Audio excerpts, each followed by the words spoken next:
Right now on Up with KREM, Washington hospitals are entering contingency care as COVID-19 hospitalizations rise. What this means for hospitals in our area. None of our hospitals are giving care that they would normally give. We are really operating in contingency care in a crisis. And students in Coeur d'Alene will continue to have the personal choice in wearing a mask, and hospitals remain crowded with COVID patients. I continue to believe that a mask mandate in this community is not what is appropriate. This morning, the decision that keeps parents, faculty, and the school board at odds.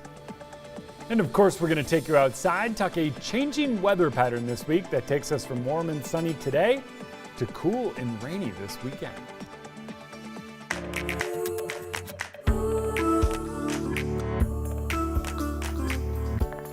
Up with KREM begins now.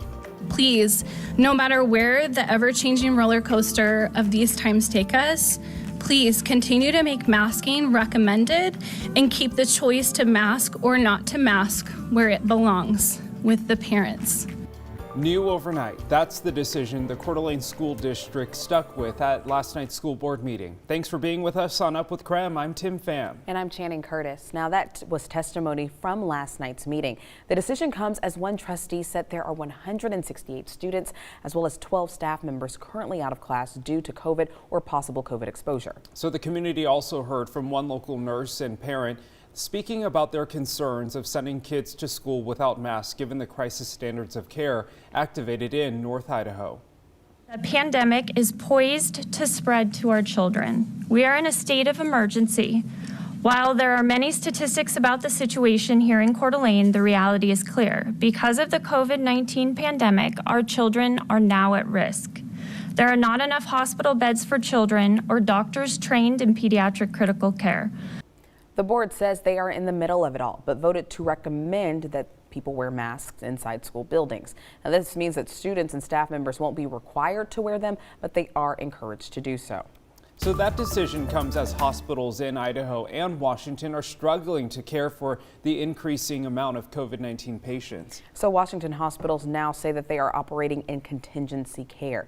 Nicole Hernandez is joining us live now with a breakdown of what exactly this means for hospitals in our area. Good morning, Nicole. Yeah, good morning, Channing and Tim. So right now I'm live at Sacred Heart, where, like you mentioned, Washington hospitals here are moving into a contingency care plan.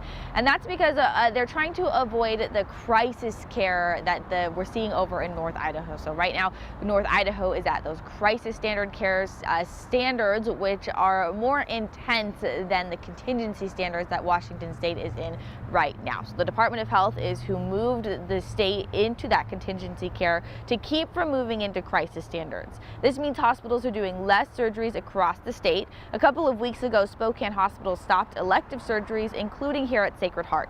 Hospital officials say they are slammed statewide. None of our hospitals are giving care that they would normally give.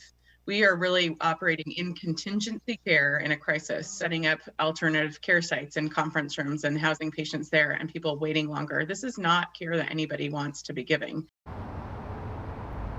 Officials also say Washington hospitals are taking in some patients from Idaho. Patients may also be moved throughout the state to help level the load. Now, this, of course, is a lot of information, so if you are interested in reading more or learning more, you can text the word COVID to 509-448-2000. We'll send you a link with that information. Live in Spokane, I'm Nicole Hernandez. As of this morning, dozens of Washington state workers have filed a lawsuit against Governor Jay Inslee, claiming that the state's vaccine mandate is unlawful. So more than 90 workers are listed as plaintiffs on that case filed in Walla Walla County on Friday. Governor Inslee announced the mandate back in August 9th for most of the state employees as well as healthcare workers. Now, he later on added educators as well. Now, this mandate requires that workers be fully vaccinated as a condition of employment by October 18th. It doesn't allow an alternative option for COVID-19 testing and has limited exemptions. The workers that filed the suit believe the mandate is unconstitutional. Now, this is not the mandate's first legal challenge. The Washington Federation of State Employees also sued to stop the mandate, but they pulled it after reaching an agreement with the state last week. So the governor's office responded to the lawsuit, and they told our sister station in Seattle, quote, "These requirements are legal and we look forward to responding in court," adding it is not unreasonable to ask public servants to protect the public from being infected with COVID. All right, 7:35, let's turn things over to weather. That's right, because, man, listen, it is feeling good outside. It's starting to really kind of feel like fall out there. It really is, isn't it? So yeah, everyone getting into that mood. And speaking of mood, check out this mood board. I just learned what this is today. Sorry. It's okay, Tim. It's okay. But now you can create your own mood board.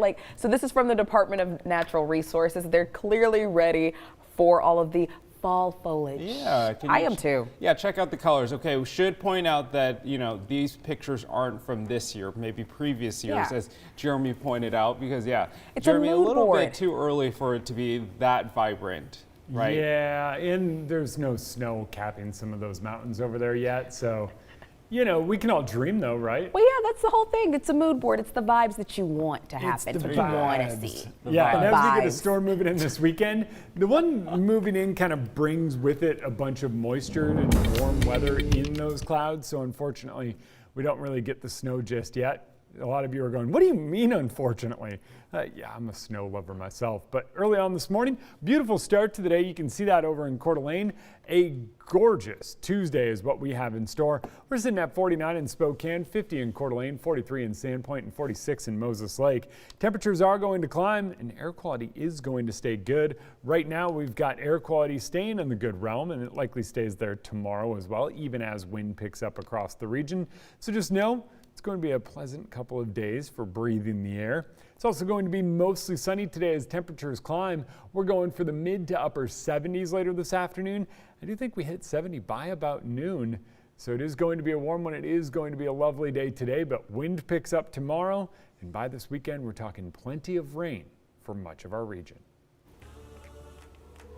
It's time now for your morning rush. More news in less time. Yeah, first up, a man charged in connection to the death of a 19-month-old Spokane Valley girl will be in court today. Azalea Jones died last month at Sacred Heart. Her cause of death still unknown. 19-year-old Mickey Brown is facing assault charges in connection to Azalea's injuries, but his charges could be upgraded.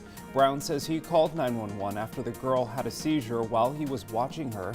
Sacred Heart told investigators she also had several injuries to her head, chest, and knees. Brown could enter a plea today during his court appearance. The suspect accused of killing a man outside a Gonzaga area bar is also appearing in court today. 38-year-old Ivan Lopez Gutierrez is accused of shooting a man 4 times outside the Star Bar on North Hamilton last month. According to court documents, he had threatened the victim inside the Star Bar and confronted him in the parking lot before killing him. Gutierrez could also enter a plea today during his court appearance. Spokane City Council just approved $100,000 to pay its legal defense against a civil suit filed against the city. The family of David Novak filed the suit earlier this year. He was killed by police outside his home 2.5 years ago. Police believe he had a gun based on 911 calls, but later found out he only had a bat. 7 months later, a Spokane County prosecutor ruled that lethal force was justified. According to the family, police used unnecessary violence and excessive force.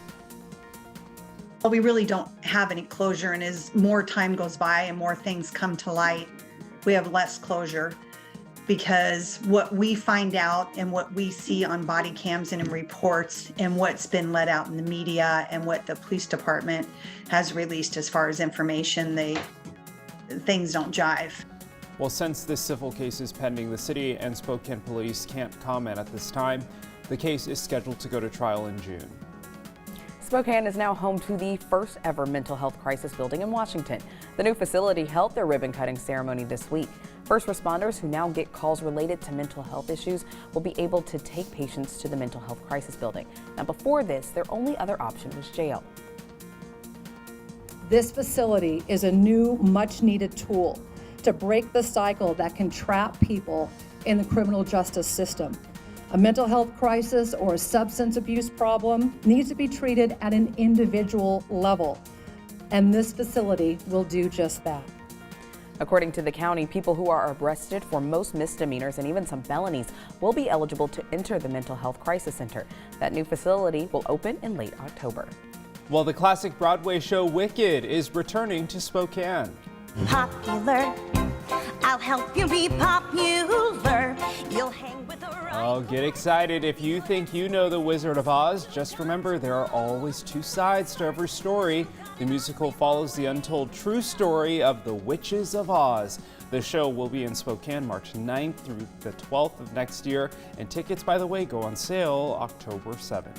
You know what I'm doing October 7th? Yeah, she's like already requesting the time off. Already ready.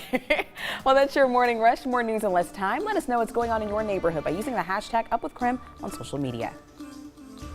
Well, last night, the Met Gala returned after a year away due to the pandemic. And after the break, we'll talk about some of our favorite looks from the night, including the backstory of this dress from Sierra.